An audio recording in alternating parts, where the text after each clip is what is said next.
Howdy, howdy, folks. It is Diecastbuffet here again. Welcome back to another NASCAR Diecast review. Yes, it is time for a Kevin Harvick review. Oh, boy. I know a lot of Harvick fans might be hearing the rumblings, 2023 being his last year and all that stuff. So let's go ahead and dive into this review, fellas. This is a beautiful paint scheme. You know I love the Busch Apple Ale cars. Well, guess what? We got it in the next-gen car, and the paint, the graphics, even the metallic wheels. Oh, this is going to be a fun one. So make sure to give the video a huge thumbs up, and let's dive into it. Alrighty, folks, right out of the good old box. And man, is this car amazing. You got to get yourself one of these. These things are beautiful, man. Wow. I got this one from our friends over there at Circle B Diecast. You can too. You can save on shipping. With that promo code down below, guys, feel free to check that out. Let's dive into it. This diecast right here, obviously, it comes on a base. I think it's hilarious. They call them permanent bases. Do they really think people are going to keep these things on the base? No. I think it's hilarious when they say it's a permanent base. Yeah, I could get these things off lickety-split. You got Busch Light Apple right here on the hood. This is so beautiful. I mean, just look at the background here. You have like these apple trees with a transition, gradient background, just the three-dimensional artwork that the Busch cars have had the past 3 years, give or take, are just second to none. I tell you, their paint scheme department has been amazing. You got the Ford logo right there. I got four. I got, what is that? I got Snowco, Stewart-Haas Racing. Let's go to the left side of this diecast. Now, I will admit, I'm not a huge fan of the hashtag there. I do prefer just the Busch Light logo better. But hey, I think it still looks really, really good. So you got the number 4 here, which is actually not scooted all the way up. It is a little bit further back than some of the other numbers. But what I love so much about this side panel, besides all the beautiful three-dimensional graphics, is how they did this fade work around the Mobile One. They could have put a giant blue box here and said, okay, we're happy. No, what they did is they slowly made a kind of erased gradient behind it. So you could read the Mobile One decal, and it doesn't interfere with the paint scheme. Beautiful work. Love that. You got Subway up there, Pristine Auction, Hunt Brothers Pizza.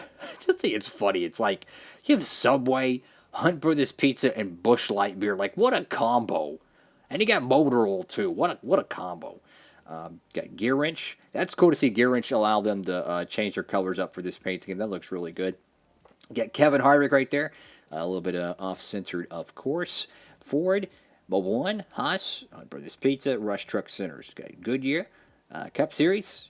Beautiful car. I mean, just look at the detail in the background, guys. Trees, you got the skyline. I'm telling you, if you don't have one of these Busch Apple Ale cars in your collection, you're missing out. And oh, by the way, 2022 was the final year they were going to run this car, apparently. Like, that was the final year. They might bring it back a decade from now, but Harvick won't be in it. Now, this decal is a little bit screwed up. No doubt about it. Left side's a little too droopy, and the middle is definitely off-center, so that's no fun. Mobile One, Busch Light Beer, number 4. Get the Ford license plate on the rear as well. Go to the right side of the diecast, and I just love these wheels. They look so good. This bright, like, it looks like a strawberry red off camera, right? But it's just the way the camera lens picks it up. It's magical. It's just magical. It's so bright and vibrant. An amazing paint shade they chose with this car.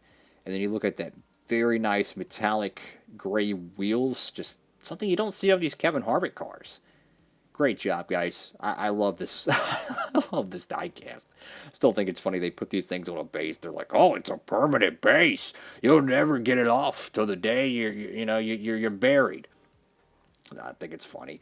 I could get this thing off immediately, but I'm not going to. Get the number 4, and this is a subtle detail. So you have like this extremely dark blue or black outlining, right?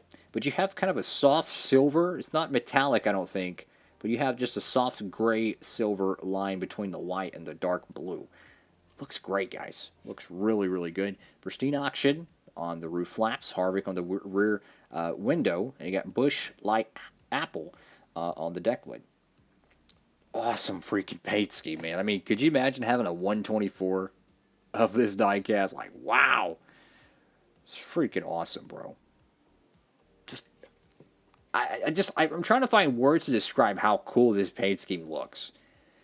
I was a little bit suspect when I was thinking, okay, they're gonna probably botch it for the Gen 7. You know, they're gonna choose a different paint shade. They're gonna make the graphics blurry, or they might not even make it.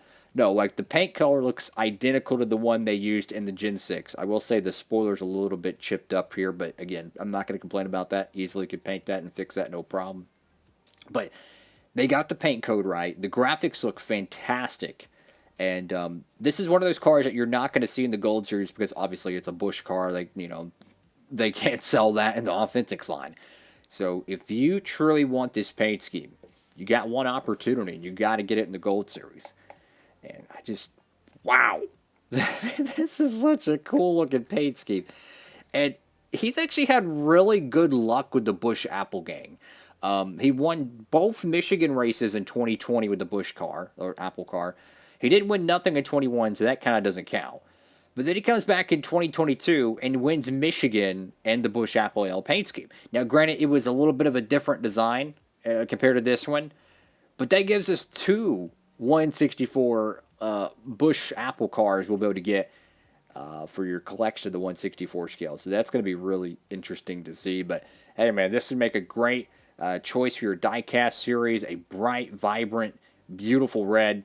I'm loving this diecast, guys. So we got more stuff to review here in the studio. We'll take a quick look at these things. You know, get maybe a Ryan Blaney Texas win. How about a Joey Logano Darlington win? Hey, you like them race win diecasts? We got more of them. William Byron Martinsville. You like more of them? We got even more. Atlanta raced win. So I mean, we got all kinds of race win diecasts, and then I know there's a lot of Ross Chastain fans out there. You got this paint scheme here. You got the Kurt Busch, unfortunate, infamous Pocono paint scheme that he wrecked out at in qualifying. So, hey, we got a lot of cool reviews coming up on the channel. A lot of stuff for the 164 fan. And that's all for now. Thank y'all so much for watching the video. If you can, please give it a huge thumbs up, like, comment, and subscribe. And hope to see you in the next NASCAR Diecast review. That's all for now, fellas. Diecastbuffet, sign it off.